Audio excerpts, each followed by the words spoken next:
3 months ago, I, Kristen Quinn, 24, poured every spare second into planning my sister's Sweet 16. I booked a restaurant in Columbia, Missouri, crafted an album of our childhood photos, and spent hundreds of dollars my own savings to make it perfect. I pictured her face lighting up grateful for once. But when the night came, the table sat empty. No sister, no parents, no explanation. My phone buzzed with a single voicemail from Dad. "We're in Paris. We just wanted to keep you busy." His laugh sliced through me, sharp and cold. They'd planned this, left me to set up a party no one would attend. My chest tightened, not with tears, but with something heavier. Betrayal. I stood there alone, the weight of 3 months' work crashing down. They thought I'd just take it like always. I didn't argue, didn't scream. I waited. A week later, my phone lit up 36 missed calls in 1 hour from them. Panic in their voices, begging me to pick up. I sent one text back. "I'm very busy." They had no idea what I'd done. If you've ever been taken for granted by the people you love most, hit that like button, subscribe, and drop a comment. Would you have answered those calls or walked away like I did? It all started in a cramped cubicle where I juggled spreadsheets and party plans. Every day I buried myself in numbers at a local firm. My days were long, 8 hours at the desk, then nights poring over invoices to keep the family afloat. I'd been sending money for my sister's school fees and our household bills, scraping by on what was left. My dream of becoming a photographer capturing city lights or quiet fields sat buried under stacks of tax forms. I told myself it was temporary, that family came first. 3 months ago, I took on planning my sister's Sweet 16. Addison had been dropping hints about wanting something big, something memorable. I wanted her to feel special, to see me as the sister who made it happen. I booked a private room at a cozy restaurant downtown, one with string lights and a view of the river. I spent hours designing invitations, picking a menu with her favorite sliders and cupcakes, and even tracking down a local band for live music.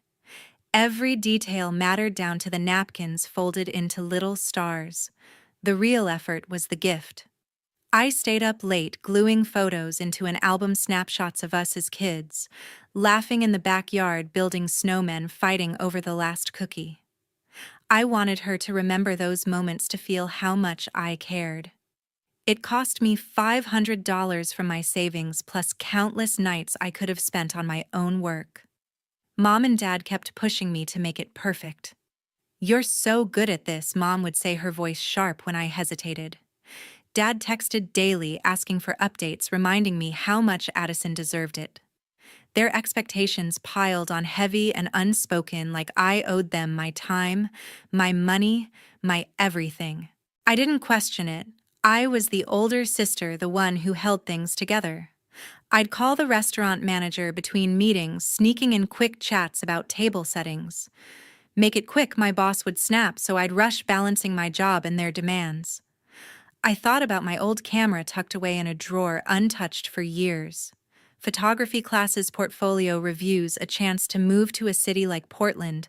They felt like someone else's life. I pushed those thoughts aside, focusing on Addison's big day. At home, Mom would hover, suggesting changes. "Addison loves pink, not purple," she'd say, flipping through my plans. Dad chimed in. "Don't skimp on the food, she's counting on you." I nodded, adding their notes, stretching my budget thinner. I spent $200 on custom decorations, another $100 on the band's deposit. My savings dwindled, but I told myself it was worth it. Addison would walk into that restaurant, see the effort, and maybe say thank you. I texted her about the party, asking for input. Her replies were short. "Cool," or "whatever you think."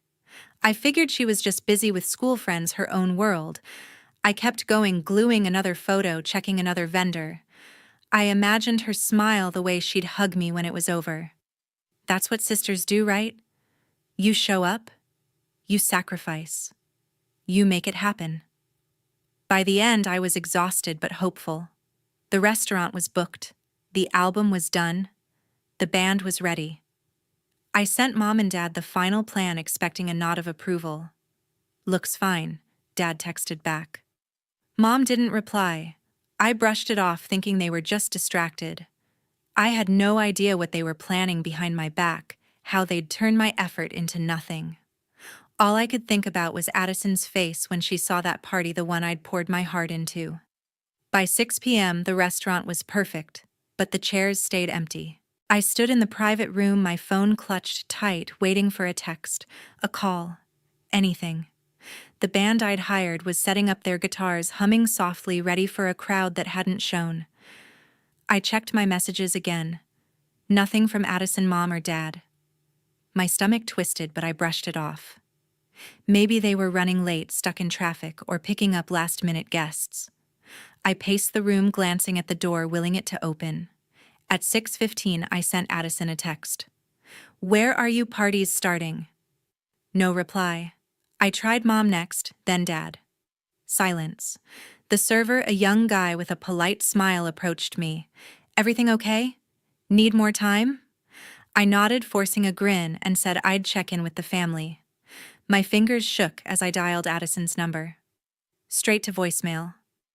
I tried Mom, same thing. Finally, I called Dad. After 3 rings, he picked up, his voice distant, almost amused. "Hey, Kristen," he said, like he was answering a casual check-in. I heard chatter in the background, a faint announcement in French. "Where are you guys?"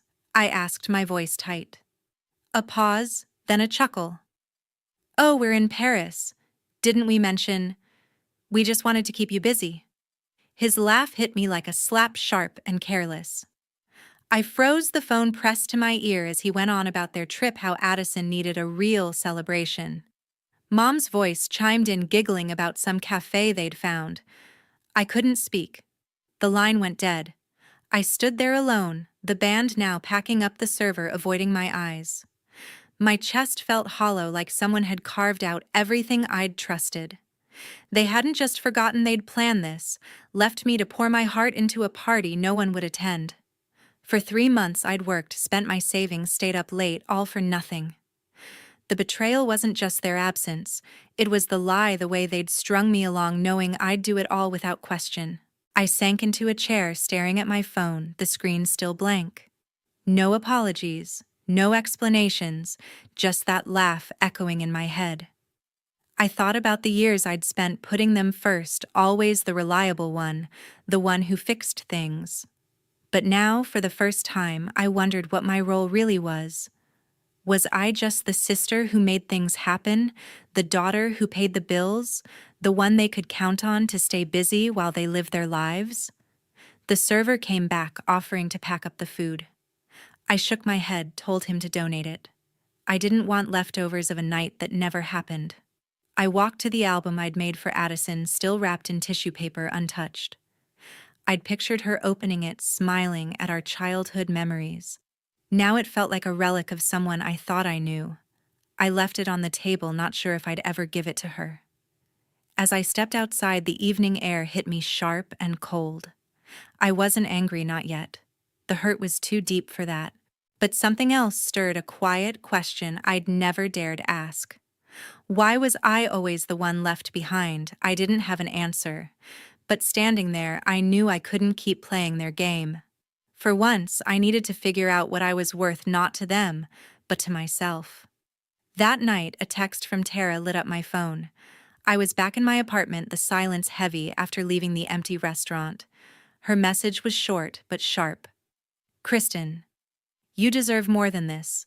There's a photography course in Portland, Oregon, starts next month. Go for it." I stared at the screen, her words cutting through the fog in my head. Tara, my best friend from high school, had always seen what I couldn't. She'd moved to St. Louis years ago, chasing her own dreams, but we still texted now and then. This wasn't just a suggestion, it was a lifeline. I opened my laptop, still in my coat, and searched for the course she mentioned. The website loaded, showing a program at a Portland art school focused on street photography and portfolios. The images were stunning, moody cityscapes, vibrant markets, misty bridges over the Willamette River. Each photo felt like a promise, a world where I could hold a camera again, not a spreadsheet. The course cost $1,500, but it offered workshops, mentorship, even a small gallery showcase. I scrolled through the faculty bios, picturing myself in their classes, learning to frame a shot to tell a story with light. Portland wasn't just a city, it was a chance to start over. I pulled up photos online, coffee shops tucked under evergreens, galleries buzzing with artists, streets alive with murals. My heart raced, a feeling I hadn't had in years. This wasn't about running away, it was about running toward something. I'd spent too long putting everyone else first, letting my own plans gather dust. Tara's text was a spark, and I could feel it catching fire. I opened a new tab, checking flights from Columbia to Portland. A one-way ticket was $300, manageable if I dipped into what was left of my savings. I searched for apartments, finding a studio near the art school for $800 a month. It was small, but I didn't need much, just a place to sleep and a desk for my camera. I bookmarked the listing, my fingers moving faster now, like they'd been waiting for this. Next, I checked my lease. I'd signed a year-long agreement, but there was a clause for early termination with a 1-month notice. I drafted an email to my landlord, keeping it simple. I'd be moving out by the end of the month. My job was trickier. I'd been at the accounting firm for 3 years, steady but suffocating. I opened another email addressing my boss, stating I'd resign in 2 weeks. I didn't explain why I didn't feel I owed anyone that. I pulled out my old camera, a Canon I'd bought in college, still in its case. I hadn't touched it in years, but holding it felt like meeting an old friend. I imagined carrying it through Portland's streets, capturing the way light hit a storefront or a stranger's smile. The thought made my chest ache, not with pain, but with possibility. I wasn't the same person who'd planned that party, who'd trusted blindly. I was done being the one who stayed behind. Tara texted again. "You got this. Don't let them hold you back." I smiled, typing a quick reply. "Thanks for the push." Her words were the only encouragement I needed, the only voice that mattered right then. I didn't tell her everything, not yet, but her belief in me was enough to keep going. I closed my phone, focusing on the screen in front of me. I registered for the course online, filling out forms, uploading a brief bio. I wrote about wanting to rediscover my passion, to build a portfolio that meant something. It felt honest, raw, like I was finally speaking for myself. The confirmation email arrived minutes later, locking in my spot. I stared at it, letting the reality sink in. I was going to Portland. I was choosing me. I thought about Mom and Dad, about Addison, about their trip to Paris. I didn't let myself dwell on their laugh, their betrayal. That was their story, not mine anymore. I opened a notebook, jotting down a list: cancel utilities, pack essentials, sell furniture. My life in Columbia could fit into a suitcase, I realized. I'd been living so small, tethered to their needs. No more. I checked my savings, $2,000 left after the party and the ticket. It wasn't much, but it was mine. I'd need to find a part-time job in Portland, maybe at a coffee shop or a bookstore, to cover rent while I studied. I searched online, finding a few openings near the art school. I bookmarked them already, imagining a new routine, one where I wasn't just surviving. By midnight, my plan was taking shape. I'd leave in 3 weeks, enough time to wrap things up. I thought about telling Mom and Dad, but decided against it. They didn't deserve to know, not yet. I'd leave a note for Addison, maybe, with the album I'd made, but nothing more. They'd find out when I was gone, when it was too late to pull me back. I looked at my camera again, running my fingers over its lens. It felt heavier now, not with weight, but with purpose. Portland was waiting, and so was I. For the first time, I saw a future that wasn't defined by their expectations, their lies. I wasn't running from them. I was building something new, something that was mine alone. The next morning, I sat down with a coffee and a decision.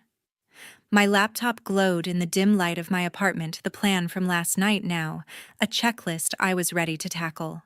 I opened my email and drafted a message to my landlord stating I'd terminate my lease by the end of the month.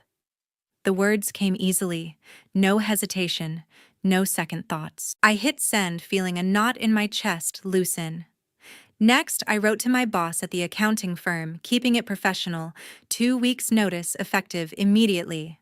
I didn't mention Portland or my reasons. That was for me, not them. The email whooshed away and I exhaled lighter already. I pulled up a travel site searching for flights to Portland, Oregon. A one-way ticket for 3 weeks from now cost $300, a small dent in my savings. I booked it, the confirmation popping up with a date and time that felt like a promise. My fingers lingered on the keyboard, a quiet thrill running through me. I was doing this, really doing it. Then I turned to the album. I'd started it for Addison's Sweet 16, but it was different now. I opened a box of old photos, pulling out shots I'd taken over the years, some of me and Addison as kids, others of me alone experimenting with my camera. There was one of us at a county fair, her face sticky with cotton candy, my grin wide behind the lens. I arranged them carefully, gluing each one into the album, adding captions in neat handwriting. Summer 2015, we fought over the last ride. It wasn't just a gift anymore. It was a goodbye, a way to close that chapter. I grabbed a sheet of paper for the letter. My pen hovered, then moved. Addison, I wrote this album is for you.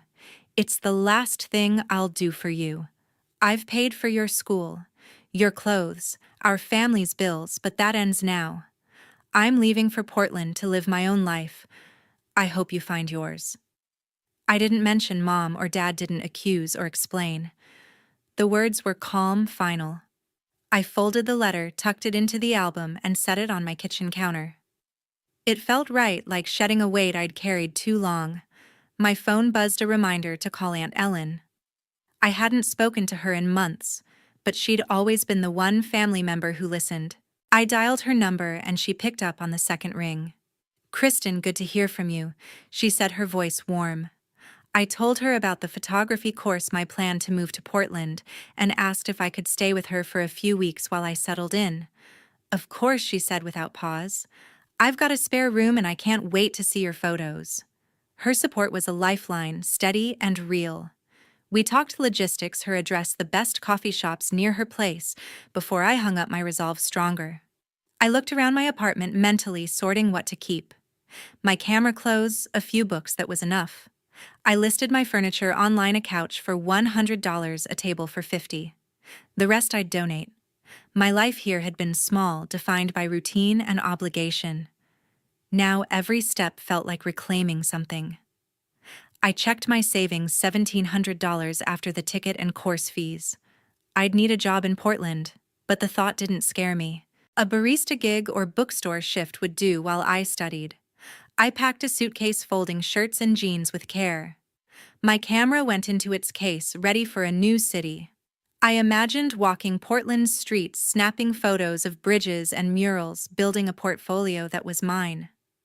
The lightness in my chest grew, not from anger or hurt, but from knowing I was choosing myself. I didn't think about their trip to Paris, their lies. That was behind me. I was moving forward, step by deliberate step. By noon, I'd finished the big tasks. The lease was ending, the job was done, the ticket was booked, the album was ready. I sat back, sipping my coffee, now cold. For the first time in years, I felt unburdened, like I could breathe without someone else's expectations pressing down. I wasn't running away. I was walking toward a life that felt true. Aunt Ellen's voice echoed in my mind, her excitement matching mine. Portland wasn't just a place, it was a beginning. I was ready. By noon, my phone was buzzing like it was possessed. I glanced at the screen, 36 missed calls, all from Mom, Dad, and Addison. Their names flashed relentlessly, each one a demand I wasn't ready to answer. I'd left the album and letter on the kitchen counter before heading out to run errands, figuring they'd find it when they got back from Paris. Clearly they had. I ignored the calls, letting them pile up, and focused on picking up packing tape from the store. My life was moving forward, and their urgency wasn't my problem anymore. 2 days later, I heard banging on the door. Kristen, open up. Mom's voice was sharp, laced with panic. I took a breath, steadied myself, and opened the door. Mom, Dad, and Addison stood there, faces red, the album clutched in Addison's hands. How could you do this? Mom snapped, stepping inside without invitation. You're abandoning us. Dad's eyes narrowed, his voice low. This is selfish, Kristen. After everything we've done for you. Addison crossed her arms, glaring. You're just jealous I got to go to Paris. I stayed calm, leaning against the counter. I'm not abandoning anyone, I said evenly. I'm done paying for your lives while mine waits. Mom's jaw dropped, but before she could speak, Dad cut in. You think you can just walk away? We know you took money from our savings. My stomach flipped, not from fear but from disbelief at their audacity. They'd spun a story to keep me in line, and now they were doubling down. You stole from us? Mom added, her voice shaking with accusation. We called the police. They're on their way. Addison smirked like she'd won something. I didn't flinch. I'd been ready for this, even if I hadn't expected it so soon. I didn't take anything, I said. My tone steady. Let's wait for the police then. An hour later, 2 officers knocked on my door. Mom and Dad stood behind them, arms crossed, confident they'd caught me. Addison hovered near the couch, flipping through the album like it was evidence. The lead officer, a woman with a notepad, asked for my side. I walked to my desk, pulled out a folder, and handed it over. These are my bank statements, I said. Every cent I spent on the party, on Addison's school, on our bills, it came from my account, not yours. I pointed to the highlighted transactions: $500 for the restaurant, $200 for decorations, countless smaller withdrawals for family expenses. The officer scanned the papers, then looked at Mom and Dad. This matches her account, she said. No evidence of theft here. Dad's face fell, his bluster gone. Mom stammered. But we thought? The officer cut her off. You made a serious claim without proof. I suggest you sort this out privately. She nodded to me, almost apologetic, and left with her partner. The accusation was dead, just like their hold over me. Mom tried again, softer now. Kristen, we didn't mean to upset you. Let's talk. I shook my head. There's nothing to talk about. I'm leaving for Portland in 3 weeks. I'm done being your bank, your planner, your backup. Addison scoffed, tossing the album onto the table. You're so dramatic, she said. You'll come crawling back when you fail. I met her eyes, unflinching. I won't. This is my life now. Dad stepped forward, his voice hard. You owe us, Kristen. We raised you. I didn't raise. My voice didn't let their words pull me in. I paid that debt, I said. Years of it. Now I'm free. The room went quiet, their argument spent. I could see it in their faces, anger, yes, but also a flicker of realization. They'd underestimated me, assumed I'd always bend. Not anymore. I opened the door, gesturing for them to leave. You've got the album, I said to Addison. Keep it. It's the last thing you'll get from me. Mom hesitated, reaching out, but I stepped back. Go. I said, my voice firm but calm. They walked out, Mom muttering about family loyalty, Dad silent, Addison clutching the album like it burned her hands. I closed the door, the lock clicking with finality. I sat down, my heart steady. Their accusations, their anger, it didn't touch me. I'd built something stronger, a resolve they couldn't shake. Portland was waiting, and I was ready to meet it on my own terms. They'd tried to chain me with guilt, but I'd cut the links. I wasn't their daughter who fixed everything anymore. I was just Kristen, and that was enough. 3 days later, I walked into my parents' house with a letter. It wasn't for them, not directly.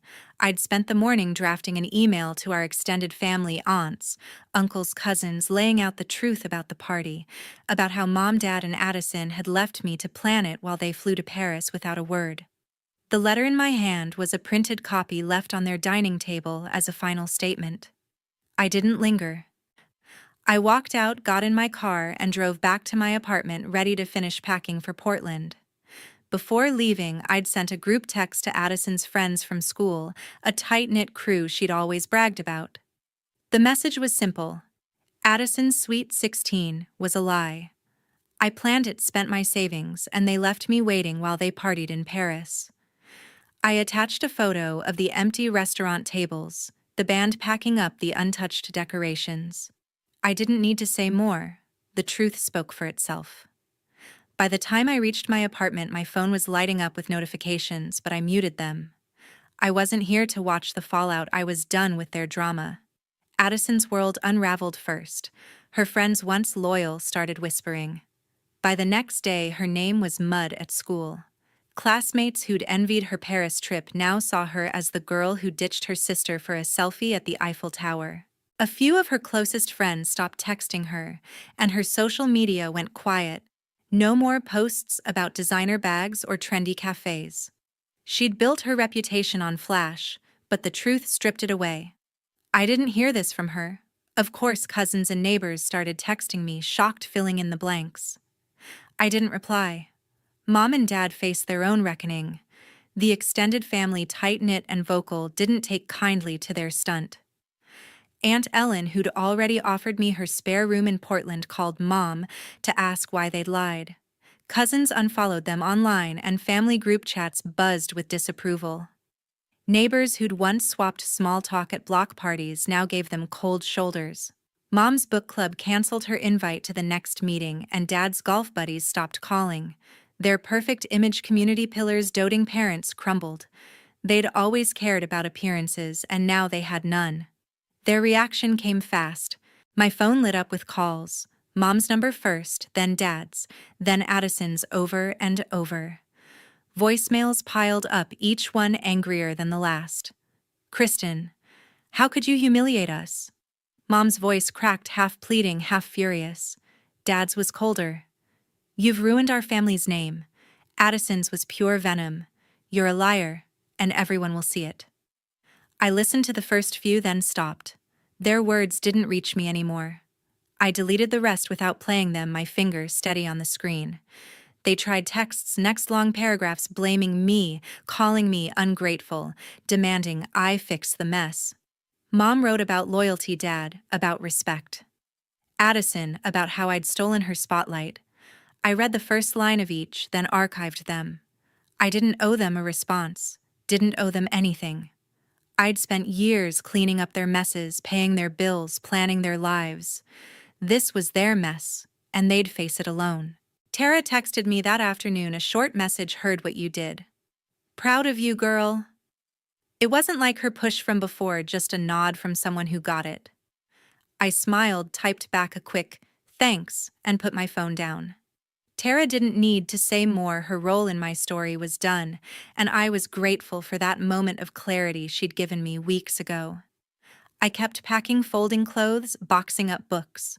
My suitcase sat by the door, my camera tucked safely inside. Portland was 2 weeks away, and I could already picture it. Rainy streets, coffee shops, the art school where I'd learned to capture the world through my lens. The chaos here, the calls, the texts. It was background noise now. I wasn't angry, wasn't hurt. I was free, and that freedom felt like air after years underwater. Mom tried one last time, showing up at my apartment that evening. She knocked softly, her voice muffled through the door. "Kristen, please, let's talk." I didn't open it. I stood on the other side, silent, my hand on the lock. She waited a few minutes, then left. I didn't feel guilt, didn't feel torn. I'd said what I needed to say, not with words, but with actions. The email, the text, the letter. They were my line in the sand. I sat on my couch, the apartment nearly empty now, just a few boxes left. The silence wasn't heavy, it was peaceful. I'd torn down the lies they'd built, not for revenge, but for truth. They'd face their consequences, and I'd face my future. Portland wasn't just a city, it was mine, a place where I'd write my own story, frame by frame, shot by shot. I didn't need their approval, their apologies, or their anger. I had myself, and that was more than enough. At the airport, my camera felt heavier than ever, not from its weight, but from what it carried: my future, my choice, my new beginning. I boarded the plane to Portland, my suitcase stowed above my heart steady. The hum of the engines drowned out the noise of the past weeks, and as the ground fell away, so did the weight of Columbia, Missouri. I didn't check my phone, didn't look for messages from Mom, Dad, or Addison. They were behind me, and I was done looking back. Aunt Ellen waited at Portland's baggage claim, her smile warm under the fluorescent lights. "Welcome home, Kristen," she said, pulling me into a hug. Her house, a cozy bungalow near the art school, became my temporary base. That first night, we sat on her porch sipping tea, talking about the city's quirks, its rainy charm, its hidden galleries. She didn't ask about my family, didn't push. She just handed me a spare key and said, "This is your space now." The photography course started the next week. I walked into the classroom, my Canon slung over my shoulder, and felt a spark I hadn't known in years. The instructor, a wiry man with a knack for light, showed us how to frame a cityscape. I listened, took notes, and felt alive. My classmates were a mix, some young, some older, all hungry to create. We bonded over coffee runs and late-night critiques, our photos pinned to the studio walls like promises. I spent my days exploring Portland, camera in hand. I shot the Burnside Bridge at dusk, its steel glowing against the sky. I captured a street musician, his guitar case open for coins, his smile bright. Every click of the shutter felt like a victory, a step toward the life I'd chosen. The city unfolded around me, murals on brick walls, food carts steaming in the rain, markets buzzing with color. I wasn't just taking pictures. I was building something new, frame by frame. My phone stayed quiet. I hadn't heard from Mom, Dad, or Addison since I'd left, and I didn't reach out. Their anger, their accusations, they belonged to a life I'd left behind. I checked my email once, saw nothing from them, and closed it. My focus was here in Portland, where I was free to be Kristen, not the sister who paid bills, not the daughter who fixed messes, just me. Looking back, I learned something vital. Choosing yourself isn't selfish. It's about living true to your values, not someone else's. I'd spent years putting my family first, thinking that was love. But love doesn't mean erasing yourself. It means setting boundaries, saying no, and building a life that's yours. Portland taught me that, and every photo I took was proof of it. To everyone listening to my story, thank you for sticking with me. I hope it resonates, maybe even sparks something in you. Have you ever had to set a boundary with family to choose yourself over their expectations? Share your thoughts. I'd love to hear them. Your stories matter just like mine did. They remind us we're not alone in finding our way.